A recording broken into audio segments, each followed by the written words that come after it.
ओम नमः शिवाय। हर हर महादेव। आज भाद्रपद माह के कृष्ण पक्ष की चतुर्दशी तिथि है और आज मासिक शिवरात्रि का व्रत रखा जाएगा। तो मासिक शिवरात्रि का व्रत रखने वाले शिव भक्तों के लिए प्रस्तुत है व्रत कथा। इस कथा को पूरे श्रद्धा भाव से अंत तक सुनना, क्योंकि आधी अधूरी कथा सुनने से हमें हमारे व्रत का पुण्य फल नहीं मिलता। बोलो शिव गौरी गणेश कार्तिकेय की जय हो। एक गांव में एक शिकारी रहता था। वह पशुओं की हत्या करके अपने कुटुंब को पालता था। वह एक साहूकार का ऋणी था।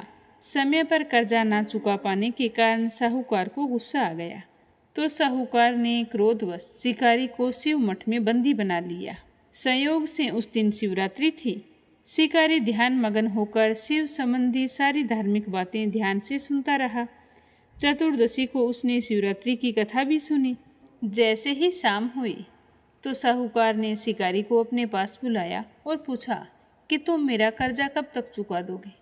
तो शिकारी ने हाथ जोड़कर कहा कि आप मुझे एक बार जाने दें, मैं बहुत ही जल्द आपका कर्जा चुका दूंगा। यह मैं तुम्हें वचन देता हूँ। तो वचन देकर शिकारी तो साहूकार के बंधन से छूट गया। अपने दिनचर्या की भांति वह जंगल में शिकार करने के लिए चला गया।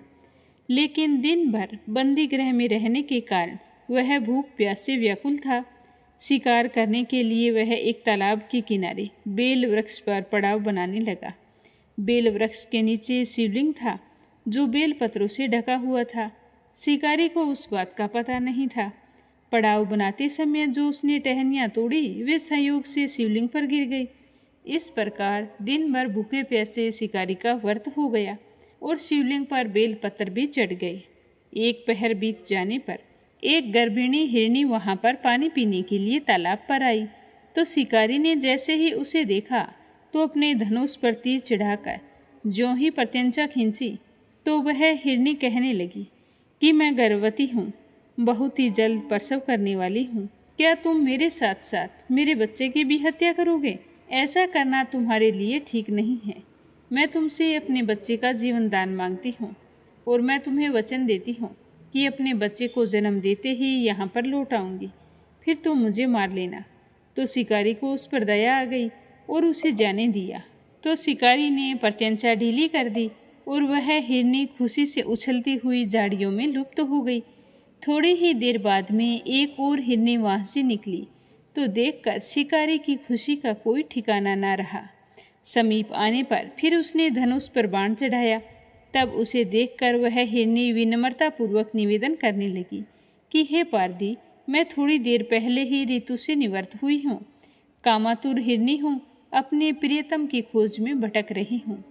मैं अपने पति से मिलकर शीघ्र तुम्हारे पास आ जाऊँगी, यह मैं तुम्हें वचन देती हूँ। तो शिकारी ने उसे भी जाने दिया। 2 बार शिकार को खोकर उसका माथा ठनका। वह चिंता में पड़ गया। रात्रि का आखिरी पहर बीत रहा था। तभी एक अन्य हिरनी अपने बच्चों के साथ वहां से निकली। तो शिकारी के लिए यह तो एक सोने का अवसर था। उसने धनुष पर तीर चढ़ाने में जरा भी देर नहीं लगाई। जैसे ही वह तीर छोड़ने वाला था तो वह हिरनी कहने लगी कि हे पारधी, मैं इन बच्चों को अपने पिता के हवाले करके तुम्हारे पास बहुत ही जल्द लौट आऊंगी। ये मेरा वादा है, तुम मुझे मत मारो। तो शिकारी हंसने लगा और बोला कि सामने आए शिकार को छोड़ दूं, मैं ऐसा मूर्ख नहीं हूँ। मैं इससे पहले भी 2 बार अपना शिकार खो चुका हूँ। मेरे भी घर पर बच्चे हैं जो भूख प्यास से तड़प रहे हैं। तो हिरनी कहने लगी कि जैसे तुम्हें अपने बच्चों की ममता सता रही है, ठीक वैसे ही मुझे भी सता रही है। इसीलिए बच्चों के नाम पर मैं थोड़ी देर के लिए जीवन दान मांग रही हूँ। हे पारधी, मेरा विश्वास करो, मैं इन्हें इनके पिता के पास छोड़कर बहुत ही जल्द लौटने की प्रतिज्ञा करती हूँ। तो उस हिरनी के इस तरह के दीन वचन सुनकर शिकारी को उस पर भी दया आ गई और उसे भी जाने दिया। शिकार के अभाव में बेल वृक्ष पर बैठा शिकारी बेल पत्थर तोड़ तोड़ कर नीचे फेंकता जा रहा था। पो फटने को हुई, तभी एक हष्ट पुष्ट मृग उसी रास्ते पर आ गया। शिकारी ने सोचा कि इसका शिकार तो मैं जरूर करूँगा, चाहे यह कुछ भी कहे, मैं इसे जाने नहीं दूंगा। तो शिकारी की तनी हुई प्रत्यंचा देखकर वह हिरण विनीत स्वर में कहने लगा कि हे पारदी भाई, यदि तुमने मुझसे पूर्व आने वाले 3 मृगियों तथा छोटे छोटे बच्चों को मार डाला है तो मुझे भी मारने में तनिक भी विलंब मत करना, ताकि उनके वियोग में मुझे एक क्षण भी जीवित न रहना पड़े। मैं इस दुख को सहन नहीं कर पाऊंगा, क्योंकि मैं उन हिरनियों का पति हूँ। यदि तुमने उन्हें जीवन दान दिया है तो मुझे भी कुछ क्षण के लिए जीवन दान देने की कृपा करो।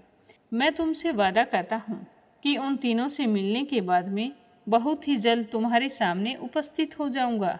तो हिरन की बात सुनते ही शिकारी के सामने पूरी रात का घटना चक्र घूम गया। तो शिकारी ने सारी रात की कथा को हिरन को सुना दी।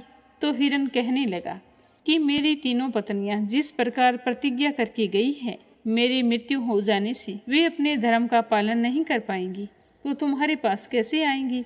जैसे तुमने उन्हें विश्वास पात्र मानकर छोड़ा है, वैसे ही मुझे जाने दे। मैं तुमसे वादा करता हूँ कि मैं उन सबको साथ लेकर थोड़ी ही देर बाद तुम्हारे सामने उपस्थित हो जाऊंगा। तो शिकारी ने उसे भी जाने दिया। बहुत ही खुशी से कुलांचे मारता हुआ वह हिरन अपनी हिरनियों की ओर चला गया। दिन भर उपवास, रात्रि में जागरण तथा शिवलिंग पर बेलपत्र चढ़ाने से उस शिकारी का हिंसक हृदय निर्मल हो गया। उसमें भगवत शक्ति का वास हो गया। धनुष तथा बाण उसके हाथ से सहज ही छूट गए। भगवान शिवजी की अनुकंपा से उसका हिंसक हृदय करुणामयी भावों से भर गया। वह अपने अतीत के कर्मों को याद करके पश्चाताप की ज्वाला में जलने लगा। थोड़े ही देर में वह शिकारी देखता है कि वह हिरण अपने सपरिवार उसके सामने आकर खड़ा हो गया है, ताकि वह उनका शिकार कर सके। किंतु जानवरों में इतनी सत्यता, सात्विकता एवं सामूहिक प्रेम भावना देखकर शिकारी को बड़ी ही ग्लानि हुई। उनके नेत्रों से आंसुओं की झड़ी लग गई। उस मृग परिवार को ना मारकर शिकारी ने अपने कठोर हृदय को जीव हिंसा के लिए सदा से हटा लिया। हिंसक हृदय वाला शिकारी सदा के लिए कोमल और दयालु बन गया। देवलोक से समस्त देव समाज इस घटना को देख रहे थे। घटना की परिणति होते ही सभी देवी देवताओं ने फूलों की वर्षा की। कहते हैं कि उसके बाद शिकारी ने अपने जीवन के सारे सुखों का भोग करके अंत में मोक्ष को प्राप्त किया। बोलो भोले शंकर की जय हो।